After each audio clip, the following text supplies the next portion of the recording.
Hey guys, how's it going? It's Mike. This Friday, I will be headlining a show in Philadelphia at Sligo Irish Pub at 113 West State Street, Media, PA, 19063. That's the zip code, baby.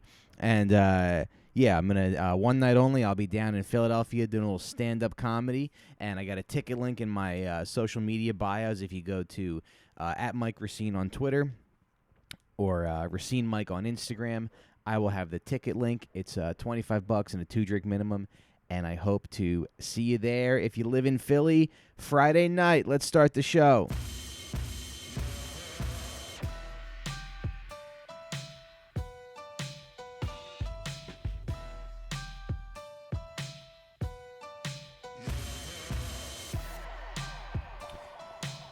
When I was a kid, I used to have this this fantasy where I was like in second grade, and I would slip into this fantasy of a life that was different from mine, and it was only slightly better than my own life.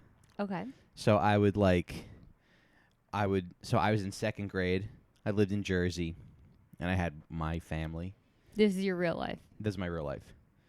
So I would imagine that I was like in 5th grade. I lived in Boston. My older sister was the Pink Ranger from Power Rangers. Mm-hmm. My other sister was Alex Mack. I have to. What? The baby's crying. Oh, the baby's crying. Go ahead. Go take care of that. My older sister was Alex Mack, and my dad was Mark Summers. And I would slip into this little fantasy. And I would imagine my life as a like a Boston street kid, and I would imagine myself like riding the bus, and I would imagine myself like being able to go to McDonald's on my own and buying an Egg McMuffin before school, like and I would just imagine like. I would imagine like rubbing up against my sisters who were hot. That was my kind of like sex fantasy that I would get to watch my older sister, who was the Pink Ranger, right, you sleep. just wanted like unlimited access to a hot girl. Yeah. And yeah, and that was it. And I didn't understand money in terms of dollars, but I did understand change in quarters. Right, because you had a change purse. Because I had a change purse. So I would imagine that an Egg McMuffin only cost $0.25, and you could like flip $0.25 to the person at McDonald's and get an Egg McMuffin. And that was my little fantasy. And now I think maybe it's time to have that again, to start fantasizing about a life that's a little bit better than mine. Because my life is very good. But I want to think about a life that's just a little bit better. I think life can be a little bit better. Life can be a little bit better. That would be better than this one. Yeah. You can. Yeah. Yeah. Yeah, like when I asked you to put the dish in the dishwasher instead of just putting it in the sink, my fantasy husband would have done that. But instead, you just fucking tossed it in the sink. The pan? No, the plate. Uh-huh. Also, like, whatever. my Who cares? fucking Who fantasy cares about that? husband Who gives a shit wouldn't about have that? Who cares, dementia Deb? like you have. Dementia? You have straight up fucking dementia. Okay, is that my fault? I have memory loss. Yeah, I don't know what it is. I mean, it could be anxiety, it could be depression. I don't know. Attention. It's so annoying. Yeah, I was also thinking about it today. There's something that's like fucking with my memory. I don't know what it is. It could be the food that I eat. It could be the fact that we live next to a highway. It could be the fact that there's paint chips. The paint chips that I'm eating are not good for us. It could be the fact that I have no idea. Yeah. Because it's so funny that you just like I say, I've told you this or don't you remember this, and you're just like, all right, Deborah, like. Whatever, you never said that. And then later on you're like, am I losing my mind? Like, it's funny that you do actually Yeah, that's not my fault. I don't know what it is that's fucking with my memory. It's got to be something. What do I do? Change every single habit that I have? It could be depression. Depression leads to memory loss. Habits, I think. Are you depressed? No, I don't think so. Well, you better get fucking undepressed. Mm-hmm. Mm-hmm. What are you sad about? Mm-hmm. I'm a very good wife. Mm-hmm. Yes. Perfect baby. Yeah, you are. I know. I'm not like. Mommy and Daddy are podcasting. I'm not like. Don't you do this with your life, okay, buddy? I want to say it's not culturally sensitive, but it's not. Mm-hmm. Whatever it is, I'm not that sensitive when it comes to. Yeah. Things. Yeah. But that's just because I think that there are real instances when people experience things. Mm-hmm. You know, I'm in a rut, I'm struggling, but then I think there's also like rumination that makes you worse, and then also like you commit to ideas. Mm-hmm. Like in speech pathology, everyone's like, I have imposter syndrome. I'm like, stop saying that. It's so obnoxious. You kind of convince yourself that that's what's going on. And then you just like kind of are just like, oh, it's not that I'm not doing enough. I have imposter syndrome. I don't know. It's just annoying. Right. How could you think that you can do everything and know everything? Yeah. You have to look it up. Yeah. You do. Yeah. That's the only thing. I don't know something. What do I do when I want to know something? We look it up. Oh, that's what Elmo says, right? Yeah. See, your memory's there. Yeah.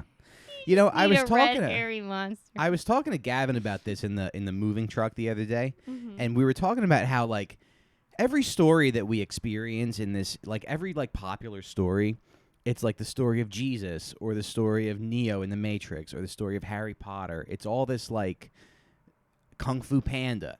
Almost every fucking movie that we watch. The hero's journey? It's the hero's journey, but it's like it's all like centering around this one person, around like one individual. And I think it leads to people being very like thinking in terms of like, I think it makes people very atomized and very like isolated, you know? Oh, like there's only one, like a few people. Like there's only one, you know, chosen person to do whatever. Right. And it's like in Kung Fu Panda, it's a whole story about like this panda is apparently like the chosen one, and he's like there's some kind of prophecy about him. But like other pandas could have done that. Right. And there's literally billions of people in the world. Right. So, and it's the way it's like the way that we it's like the way that we teach history as well. You know, like it's always kind of like, you know, great man theory, where history is taught through the lens of like individual people, whether it's presidents or whatever. But a lot of times history is done. So I just think it's weird. Everything that we absorb, whether it's Harry Potter or whether it's we're like, oh, it's all about me. It's all about, and it's like we never think in terms of you know, being a part of any kind of like big movement or big, you know, collective or whatever. Right. You know? Yeah, because most things happen as a group, not as an individual. I guess one person has to like rise up and be the leader and stuff, but like Sarah Connor. Who's she? From Terminator. You know, Terminator is not one of my movie franchises. I mean, I'm a big Scream fan. That's like your thing. Yeah, that's my number one. I feel like if you had anything. Are those movies good? I think that Scream 1 is very good. Scream 2 is fine. I like Scream 3, and the rest is just... I love the first so much, I must know what they keep doing. I just hate young people. Like when they remake a movie you love with a bunch of like 20-year-olds. Yeah. I just want to throw it in the trash. Yeah. You're like, put 35-year-olds in this. I mean, you mentioned Drew Barrymore. She was the first to die in the first Scream. And she was probably like 27 or she was playing a high school student, though, I feel like. Because that was... How old was Drew Barrymore in 1996 or 8?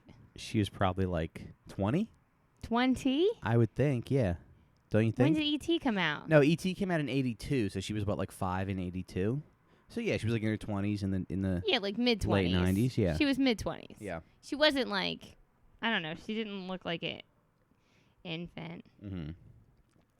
Mike and I have been talking about babysitters, and I told him he can't hire any Gen Zer who's got any crouching picture on their Instagram feed. Yeah, and listen, now I do know somebody who fits that description. One and I person. think she's very good with kids. She has like babysitting experience. Oh my God, no. She did offer to watch the baby. There have been multiple people who've been like, "Oh, I'll watch your baby. I'll do it for free. Like your baby's so cute." And you're like, "No, absolutely not." What is the one criteria? They can't have a crouching picture in front of a mirror On their, yeah. on their Instagram. Mm-hmm. But that doesn't why are you worried? Why you're worried they're going to like be a slut around your baby? It's just not a desirable personality trait. If they're crouching in front of a mirror. Yeah, like that signature Gen Z's crouch. Oh, like this? Like this. Yeah. Like one knee up and one knee down. Uh-huh. Okay. All right. Fine. Mike's like, you don't want me to work, and you won't even let me hire anyone I know to babysit. Like the only people you know. Well, where do you find where do you crouchers. fucking find a babysitter? You're gonna go on some website. It's gonna be some older woman who wants full-time work who's gonna shake us down. No, I think I also have a hard time with We the really idea- haven't like there's some couples that like they plan stuff. They sit down and they plan, especially when they have a kid. They go, "Okay, like this is what we're going to do. We're going to like this is how much money we need to have, blah blah blah." And I don't think we've planned a single thing in our I feel entire like I relationship. try, and you are resistant to talking about anything that's final or the future. Like even I said, when's your comedy show on? Where's your comedy show on Friday? You're just like, I can't think about that right now. I don't know, and I don't care. Exactly. So, and then I told you the whole time I was pregnant, I gave my availability to work, and I asked you a million times, and I said, "Are you okay with that?" And you were like, "Yep." And then it happened, and you're like, "What?" Whatever. This is so boring. Anyway, okay. So last night I was thinking though. I was like, when you do comedy and you think about like the things you want to say, at first you kind of start talking about the things that annoy you. You start talking about the things that make you mad because it's like easy to talk about that. But then there's a certain moment that I had in my career, in my my like artistic life, where I feel like I turned a corner, and I realized that what's important is to talk about the things that you instead of talking about the things you hate. It's better to talk about the things you love. It's better to bring love into what you're talking about. Right. So that's why I want to ask you, what are the things that you truly love in this? And don't say the baby, because we know everybody loves their you love your baby. You could say the baby. Yeah, but I'm gonna ask love you. the baby but the I'm most. fine. But I'm gonna ask you. I'm gonna just say what are your favorite things about life? What do you truly love in this world? Can you go first? Yeah. Yeah. All right. So one thing that I love is I love doing stand up at a comedy club. I know that was like the most obvious thing that I did, to say. But there's something really fun about a New York, a comedy club in New York City. You go in, you say hi to the bartender, you do your spot. Hopefully it goes well, and you get to like leave. I really like walking and driving through Manhattan too at night. When it's dark out, when everybody is when there's no traffic. Yeah. I don't know. I love that. You're I a love little driving drunk. down the West Side Highway. You're a little drunk. Yeah. You did a shot of tequila at the bar. Your set went well, and the bartender gave you a shot of tequila. And you just yeah, and you Cruising down see the West Side Highway. and you cruise down the West Side Highway, Cruising down the west side, ready for Dome, ready to bone. 53rd exit. Damn, already we home. Now let's get it on. Hey, Ma, what's up? We're going to get it on tonight. Hey, Ma, what's up? We going to get it on tonight. And that brings us to number 3 of what else? You said 5 things that you love? Yeah, I guess I also like, you know, driving around and looking at, like, these nice apartments and going, like, are the people in there actually, are they happy? Mm-hmm. Are they really happy? Interesting. Yeah. What about you? You said 3 things. Well, no, I just want to talk about, like, what are the things in this world that you I love mornings with the baby. Mm-hmm. When he first wakes up and he's just like wakes up and looks at you and smiles, Mm-hmm. and he doesn't even cry or anything. He's just like, "Oh, hello. Mm-hmm. I'm ready for the day." I love being at a bar with a ton of people that I know. Mm-hmm. I love renting houses in the Hamptons with all your friends. Mm-hmm. I love I love pasta. yeah, I was gonna say pizza. Yeah. Okay. Deb's gonna get more comfortable. And yeah, the baby. I love watching the baby suck on his mother's tits. Ha ha ha. I love what else?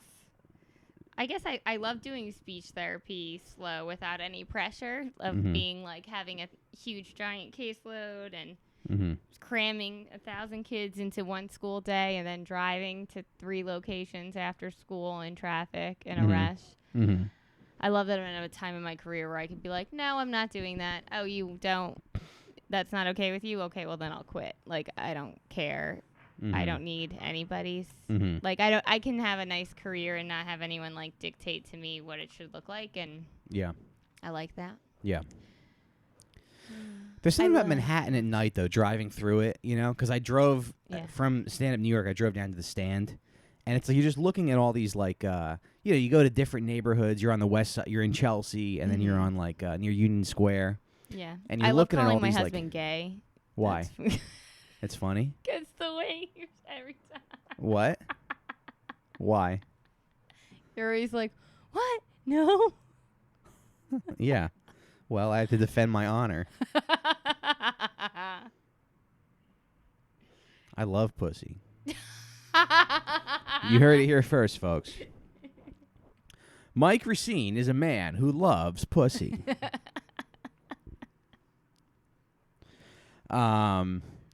Yeah, and you just look at all these. You just think about all the different lives that exist in the city, and you go, I wonder what's going on with these people. Mm-hmm. You know. But like, if you had to give a blowjob, do you think you'd be good at it? I mean, how hard could it be? Yeah, I think I would if I was in prison or something and I had to do it. Yeah. I mean, I think that. Would you think like, what would I like? Well, I think about the blowjobs that I've had in my life, like the really, really good ones. Yeah. Like overweight girls who've just like sucked the soul out of me. And I just feel like, you know, I just think of these girls who loved me and they loved sucking dick. Uh-huh. And they and I don't know, there was like a certain like there's a way you give a good blowjob where there's like a rhythm to it, you know? Yeah. There's like a rhythm where it's like it almost like they know how to make this like crescendo. Right, yeah. You know? Yeah. Where you're like, "Oh, this is a good blowjob." Mm-hmm. I've only had maybe like 2 good blowjobs in my life. Yeah. I prefer to just get pussy. Yeah, I mean, sorry, I just don't care enough. Yeah, that's fine. It's fine. It's totally fine. I'm usually counting. Mm-hmm. I'm like, if I do this 100 times, that's got to be good. Mm-hmm. Yeah. I'm like, 1, Yeah. 2, 3. Okay, that was 35. Uh-huh. Sometimes you get a really good blowjob and you go, man, how are you so good at this? And the girl's like, because I sucked a lot of dicks. Yeah, right, Benjamin. So yeah, gotcha, Deborah. I mean, I think that is a decision you have to make as a man. Like, do you want somebody who has had to suck a lot of dick in their life, or do you want somebody who hasn't had to who hasn't sucked any dicks? Right. Well, it's very silly if you ever ask your partner how many people she's been with. You know, that's very silly. But what does that even mean? Like, you could have been an active participant, or you could have just laid there. What do you mean an active participant? Oh, okay. So, I could have laid down 100 times, or I could have, ridden a bull. Yeah, I don't know. I'm trying to think of more stuff I love. I can't think of really anything. What about riding your bike and not being in traffic? I like riding my bike and not being in traffic. I like reading. I like reading a good book. That's one of the the good things about life. I don't know. I'm sure it'll come back to me. Do we want to talk about? Well, I guess we can't talk about the Many Saints in Newark because you haven't seen it yet. No, I waited for you to watch it and then you watched it without me. Yeah, that's fine. All I want to say is I'm very upset, and I watched the first hour and a half of the movie, and I thought it was fine. You know, if anybody had asked me, I'd be like, "Oh, this is a perfectly fine movie. It's okay." And then the last half hour, the movie just completely fucking falls apart. It's so stupid. You do find out who killed Christopher's father, but it's just like... Was it that cop that he killed? Do you want to know?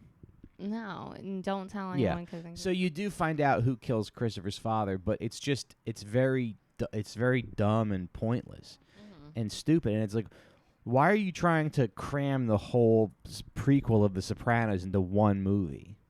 Unless they're going to make another one, unless they're going to do like another Tony Soprano movie. But what is with all these, like, I really can't stand all these, like, prequels, origin stories. We talked about this earlier. I think Hollywood just loves a franchise. You get a guaranteed audience. Like, even if it's not a good movie, you still make money because everyone who's been following has to know. This kid looks like Hugh Hefner. He's got, like, one hand on your titty, and he's, like, looking off into the distance like he's trying to get a drink or something. Or he just wishes he was in bed, but his parents are keeping him up late podcasting. Yeah, fine. Do you want to talk about the Chappelle special a little bit? I don't know. Sure. I hope I can find a way to make this funny. You hear so many people talking about, like, cancel culture and fucking all these silly debates we're supposed to be having. And do you think that he should be canceled? Well, he's not going to get canceled. I didn't ask you that. Do I think he should be canceled? Yeah. What does canceling Dave Chappelle even look like? It's I don't impossible. know. But you still didn't answer my question. Do you think he is worthy or deserving of being canceled? No more Dave Chappelle. You can't perform anywhere. How would you even cancel him? Because you're asking a ridiculous question. I'm asking you a yes or no question. You're asking a silly question. I'm asking you a question that people so you're posting about on the internet. But nobody's really saying Chappelle should be canceled. People are saying that they hate this shitty special that he made. But no, I don't think anyone should be canceled over stuff they say. But I do think that, like, you should be able to. You should be able to face criticism for the stuff. Yeah, I think that who cares? I think people are just, like, holding comedians to too high of a standard, and it's, like, making them too, important. And comedy is, like, just not supposed to be. I think Tim Dillon tweeted recently saying, like, comedians should be, like, the least significant, like, information it should be like get. It should be like a sideshow. Yeah. But I think the problem with that is that people listen to comedians a lot more than they do to, like, people trust comedians a lot more than politicians or anybody else that they what are you doing? I'm worried that his toes are smushed. I'm listening to you talk. His toes are not smushed. They are smushed. You're babying him. I'm babying. Yeah. He's 5 months old. Anyway. His toes are too long for these jammy jams. Yeah. Well, people listen to comics a lot more than they listen to, politicians or whatever. Right. So you're just saying because, with great power comes great responsibility. Yeah, it's just like people don't get their moral lessons from comedians, but I think the comedians that you like certainly influence the way that you think. And I do kind of feel like but then also I think that you are drawn to comedians because you like the way they think because it relates to of how course. you think. I just think that special is going to get some trans women killed. Movies don't create psychos. Movies make psychos more. Yeah, curious. but I think it's going to influence the way people think and the way people see trans women. And they're going to be like, because he does this whole. Okay, so here's he does this whole thing in it where he's like, he talks about trans people, and he says that he's first he starts talking about gay people, and how Kevin Hart, it was his dream to host the Oscars, and then they just took it away from him, and nobody cares. And then he does this thing about the rapper DaBaby, and he talks about how he killed someone, but he also made some homophobic comments. And it's like, in this day and age, you can kill people, but you better not hurt a gay person's feelings. Mm-hmm. Which is like, I don't know. He just seems like he's a little mad at gay people, mad at the gay community. Right. Maybe Dave Chappelle thinks that people are babying society. Yeah, maybe. But it is true that the LGBT people do have a lot of power, I guess, in society. They are kind of influential, right? I suppose, yeah. My problem with Dave Chappelle's special is that I rarely laughed. I didn't think it was funny. It was more of a think piece. Yeah. It was like Nanette, but and it was all the mean. wrong. Right. I don't know. Yeah. So who cares? I'm just it's not that good. Not everyone always has all good specials. I wouldn't watch it again. I wouldn't repeat any of the jokes. Yeah. I wouldn't be excited to hear it again. Yeah. I don't think he is the GOAT. I think he is just fine. But it is very disappointing because but he is a guy who made a lot of amazing comedy.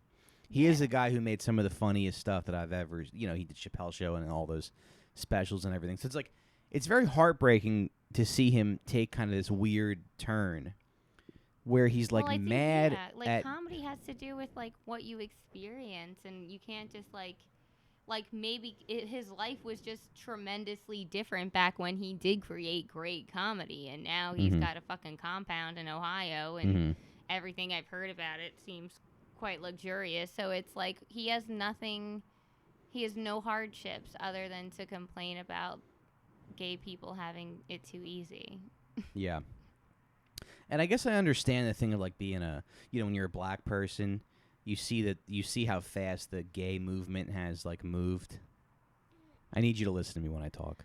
I'm listening to when you. When we're podcasting, I need you to As listen to me. As a black person, you can see how fast the gay movement so has there's moved.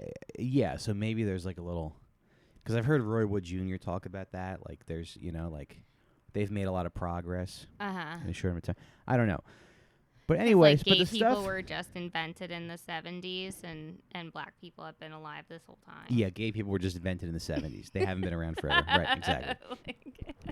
Okay, but there's a weird thing in the special where he starts talking about how he he was at a bar and he talked to this he was at a bar in Ohio the day before Thanksgiving. He talked to this woman. He met this older woman, and the woman was like, "Oh, my daughter's out in Hollywood, blah blah blah." And he was talking to her, and then he was like, "She's transgendered, by the way." And then he met the girl, the transgender girl. And she was like, "Oh, you're Dave Chappelle." I forget exactly what happened, But then he starts talking about J.K. Rowling, and he says that like J.K. Rowling got canceled because they call her a TERF, which is a trans exclusionary radical feminist. Mm-hmm. So a TERF is somebody who's like a feminist who's like against, who's like gatekeeping, Right. who like gatekeeps being a woman. Right. And I don't like those women because you know what? I'm a woman, okay? You are. Yeah, I'm a woman. Uh-huh. And I don't want some bitch telling me I can't be a woman. I don't want some bitch with TERF bangs telling me that I can't be a woman. Yeah. Get out of here. Uh-huh. Go kick rocks, sister. Yeah. I'm a chick. No, but I guess they feel like, you know, like having being a woman means you have a period. That's what, and you can produce children. That's what it means to be a woman. I think that you're overgeneralizing. I know what you're saying when you're saying that, but I don't think that's what like the radical feminists are claiming. I know some less radical women who kind of share this sentiment. Yeah. And I think it's just like women are amongst those who are oppressed. And you know, like something sacred to them is breastfeeding. Is something that like a woman can do, like give birth and breastfeed, right? So now there's this movement to be inclusive and say chest Look at feeding. Team TERF over here. Crazy. To say chest feeding instead of breastfeeding. Yeah. And I'll publicly say chest feeding. Like I'll say like, is anyone chest feeding and struggling? But I would say I don't say that about myself. I'm not going to say that about myself because that's not. Yeah. I breastfeed my baby. Yeah. And it does feel like you're now, kind of being like robbed of something that belongs to you. And I can understand that a bit. But why is it that important? Because if you don't think breastfeeding your baby is important, then that just shows that you don't understand. Yeah. But that's like a biological function, though. It's not really what makes you a woman. Right, you can't do it. Whip out those nipples. Well, actually, men have there have been documentations of men lactating. So then you're just not trying. I guess I'm not. I guess I have a perfectly good woman who lactates. Yeah, that's right. Yeah. Okay. But it does kind of feel like in this day and age, like trans people are kind of like the one group that you can kind of like, you can like punch down at them a little bit, or you can kind of like. You can be ignorant under the pretense of like, well, no, I just believe in science or whatever. Yeah, like it's easy to bully. That. It's not hard to like bully and be bigoted towards trans people. Yeah, I think that's quite silly, and I wouldn't do that. It's just like I think that we all need to be accepting. Like my example, I want to say what I want to say about myself, and I'll say whatever you want me to say about you. Whatever your pronoun is, whatever your feeding method is, I'm good with. Just let me know and I'll use it. Yeah. But like there are a lot of things that go into. But it's just kind of shitty to be like, oh, but trans women, they don't really belong with us because they don't get periods, and it's like they don't understand. But nobody thinks that women who went through menopause are not women. Nobody thinks women who had a hysterectomy or a mastectomy. Yeah, doesn't it feel like a weird, like gatekeepy kind of like this is my clubhouse type of thing where it's like, like no trans girls allowed in our fucking little club where we, doesn't it feel very? I don't know. It just feels kind of exclusive. Anyway, so Dave Chappelle talks about in the special how like. He's team TERF. He identifies as a TERF.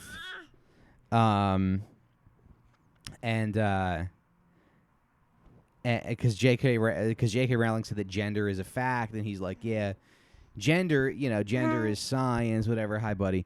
Okay, so then he starts talking about how he was at a show one time. He did a show in San Francisco, and there was a trans woman there. Her name was Daphne, and she was laughing really hard at all his stuff. She laughed at his trans jokes, and he talked to her after the show. He met her, and she said, "I'm a big fan," and he found that it's been her dream to be a comedian, forever. And he was like, "Why don't you open for me?" So she opens for him.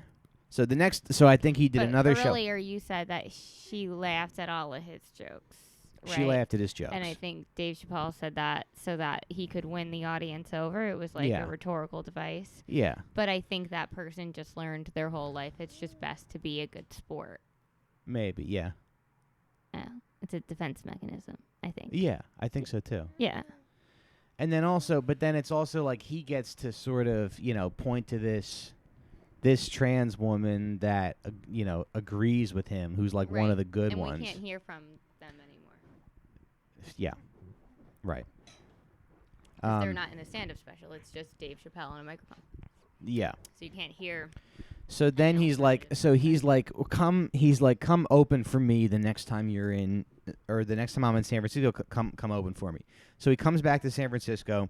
She shows up and she bombs. And then he like talks a lot about how she bombed, which was kind of 45 like minutes weird. Doesn't seem like that's real.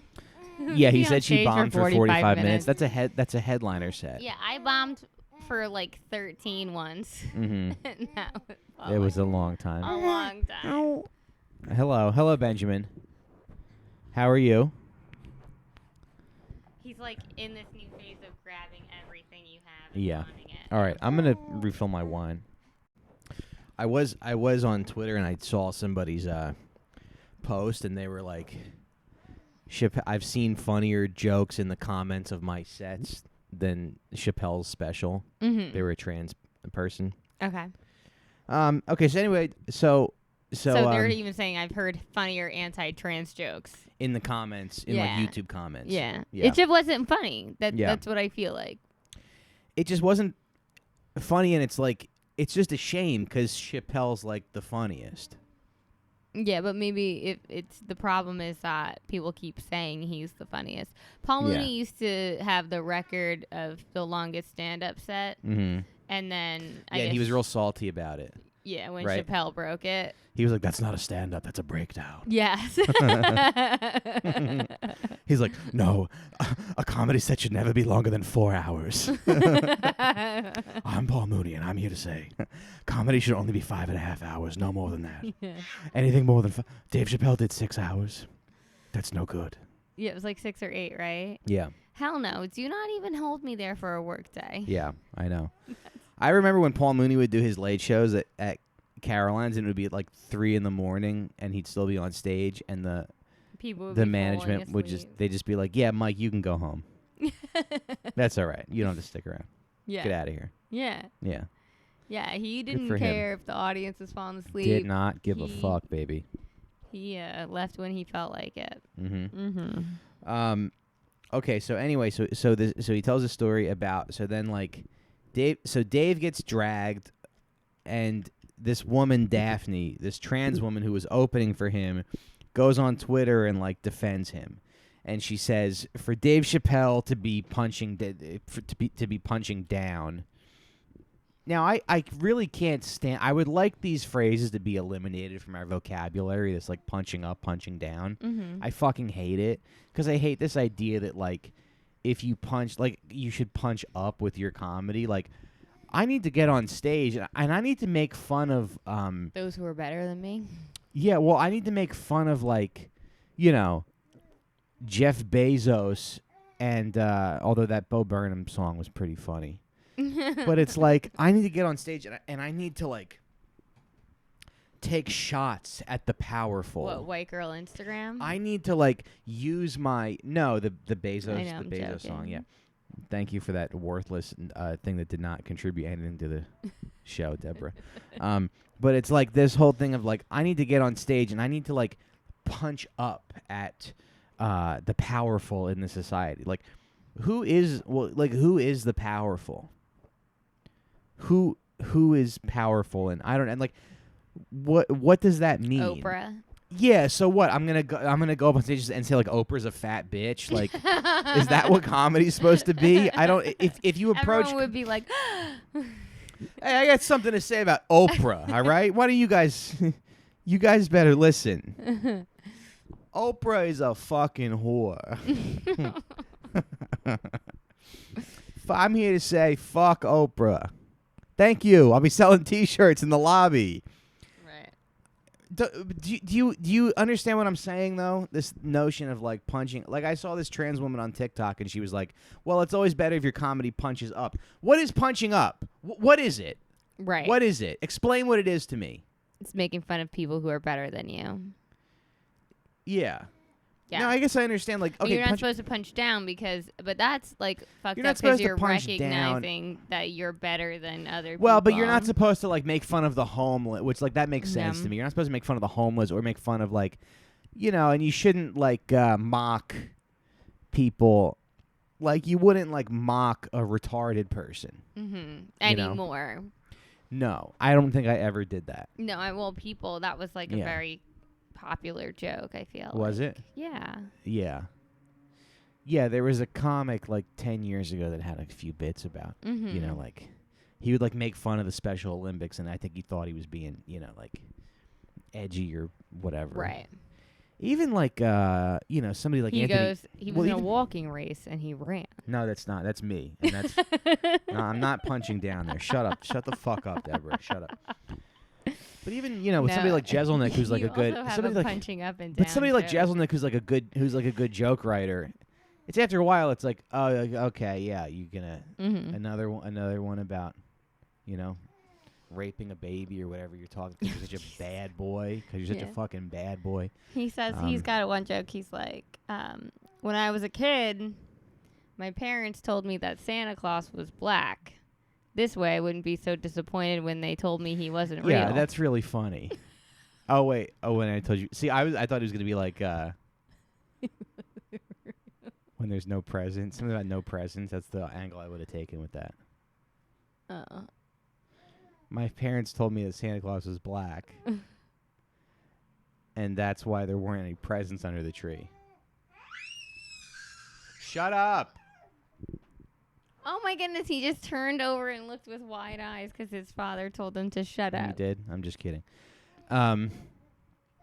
Yeah, so I wish that could be like just eliminate what? What's he doing? He just turned over. No, all by himself. Great. It's exciting. Yeah, so I wish that could be eliminated from my vocabulary. But so apparently this woman Daphne got on Twitter and she said Dave Chappelle doesn't punch for him to be punching down at me. He would have to think he's lesser than me. He would have to think he's better than me.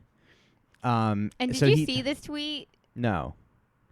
But I kind of reject that sentiment where it's like he would have to think he's better than me to punch down, because I have gotten in arguments with people like that on Twitter, and people go like, no, it's about their position in society. And, trans women do have a very high, trans people do have a very high suicide rate and stuff like that. I know this podcast has been a real after-school special, but I don't care. Turn the fucking show off if you don't like it. Mike loves making social points. I like making social points. All right, so he'll say every awful thing when he's in a traffic jam, but when he's sitting on his chair with his microphone, that is husband-wife confidentiality, and you are breaking it. And I don't appreciate that. He would kill every trans person, every person of every ethnicity, if there was too many cars in front of him. Yes, I will. Yes, I will. Anyway, so she's like, he doesn't think he's better than me. So, but it's like he just said he was fucking Team Turf. He's on Team Turf. Yeah. And he's with J.K. Rowling. Yeah. So he does kind of think he doesn't see you as like a real woman. And then he says this shit about fucking like trans women's pussies and how they're not real. It's like an Impossible Burger. Well, he must have tested one out then to know. Well, I don't want to. I don't know. I don't want to speculate or anything. But it's like that's such a fucking gross. Everything else is that's such a fucking gross thing to say, that like a trans woman doesn't have a real pussy. They're doing their best, and you know what? I bet those pussies. I bet it's almost the same. Right. Me too. You know? Mm-hmm. It's just like a thing. I mean, just thinking about, there's like pocket pussies that feel right, just like one. Right. I mean, if you're getting one done by a doctor, And also, it's like, in a lot of ways, Impossible Burger is better than beef. It's better. The synthetic version is better in a lot of ways. You know? Right, because you can like make changes to it. Yeah. Sometimes cis women don't give up the pussy. I bet trans women are like, yeah, come on, fuck me. They just hand it out. Yeah, they're always open for business. Oh, well, I mean, I don't know. That's an assumption I don't think anyone should make. I don't know if maybe not all trans women want. Yeah, my dick. Yeah. Yeah, I don't know. But anyway, so it's just I know like that's hard to believe. Yeah. It's just like a gross thing to say. I'm sure they are already insecure about that their vaginas don't, you know. And all I want to say is, if you are a trans woman and you have a pussy, let me take it for a test drive. And then he'll report back. I'll report back. Let me take your Impossible Burger pussy for a test drive. I'm sure I'll like it better than actual real beef. Anyway, so like, okay, so he doesn't think you're beneath him, but he thinks your pussy's not real. Isn't fucking baby? He's just having a good time. He's got to have his daddy pick him up. But he's not. I just want the audience to know. First of all, he's probably not as loud as you hear him. He's not as loud as I hear him, no. But the baby is not screaming out of discomfort. He's thrilled. Yeah. He's screaming because he is just rolling around his crib with toys and loving life. Okay, so anyway, this woman, Daphne, goes on Twitter, defends Dave Chappelle. She gets dragged. Now, like, the people on Twitter can be very, like, nasty and vindictive. Yeah, Twitter is awful. No, but, like, in that community especially, they are very hard on each other. Like, ContraPoint said some stuff about, I forget what she said, but they wanted to, like, cancel her. You know? Like, they come after you very hard if you, like, step out of line. Okay? Well, that I don't like. So, I think that's obnoxious. I don't like that either. It is obnoxious. And on Red Scare, they were talking about, like, Twitter trans. Like, if you spend too much time on Twitter, you become trans. I thought that was kind of funny. But anyway, so this woman defends Dave Chappelle. She gets dragged for it. And then he just casually mentions in the special that she killed herself. Yeah. And that she just, like, jumped off a building one day. And she had a young kid. He said something about, like, that's the most dude thing she can do, like, whatever, like, jumping off a building. I don't even know what the fuck that means. But, yeah, she had a daughter, and now he's going to set up a trust fund for her daughter. And he's like, and someday I'm going to tell her daughter, like, I knew your father. That's not a funny joke. No. And then he dropped the mic. He drops the mic after he says, I'm not going to, well, he says, I'm not going to, like, and now here's where you see a glimpse of, like, the old Chappelle that you love, right? Mm-hmm. The good Chappelle, and the one who makes the comedy that you love. Mm-hmm. Because this same thing happened with Ricky Gervais. Like, The Office was very good, Extras was very good. It was a very, like, human show. Yeah. And then he makes millions of dollars. He starts doing stand-up, and he starts doing, like, oh, I identify as a chimp jokes. And he starts doing, like, Caitlyn Jenner can't drive jokes. And he has this headset mic. And I don't know what it is about being rich that just turns you into a fucking piece of shit. Uh-huh. But at this point in the special, you get a glimpse of, like, the Dave Chappelle that you love, that you always loved. And he goes, like, this is my last special. I'm not going to be doing these for a while. And I promise that I'm not going to make jokes about the LGBT community until I'm sure that we're laughing together. Uh-huh. And you're like, yeah, that's great. But after you just got it all out of your system. Yeah, right. But then the last thing he says in the special is, he goes, and to the LGBT community, please stop punching down at my people. Mm-hmm. And that's the last thing he says before he drops the mic and, like, walks out and gets a standing ovation and, like, whatever, because he's Dave Chappelle. But does anybody think it's weird that this woman killed herself?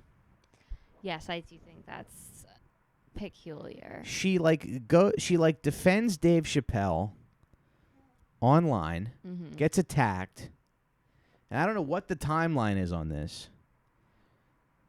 And she kills herself, and then he sets up a trust fund for her daughter, which I guess he's got enough money to do that. Right, and he just completely detaches himself, and he doesn't even assume or mention being concerned for having done anything wrong or that could have resulted in that. Meanwhile, I'm riding Mike's bike to my speech therapy sessions, and the brakes don't work, and I'm like, I cannot die or get injured. I have a baby at home. Yeah. So for someone to be so desperate to end their life and they have a young child, something must be going on. Yeah. And it was a weird thing because it's like Dave Chappelle meant so much to her, and opening for him, I mean, that would be a big deal for anybody. Opening for him meant so much to her. You know, she wanted to be a comedian so bad. She felt like she trusted him. She felt like he was genuinely her friend. She defended him. Yeah. She went against her community to defend him, and she got fucking dragged for it. And then she takes her own life.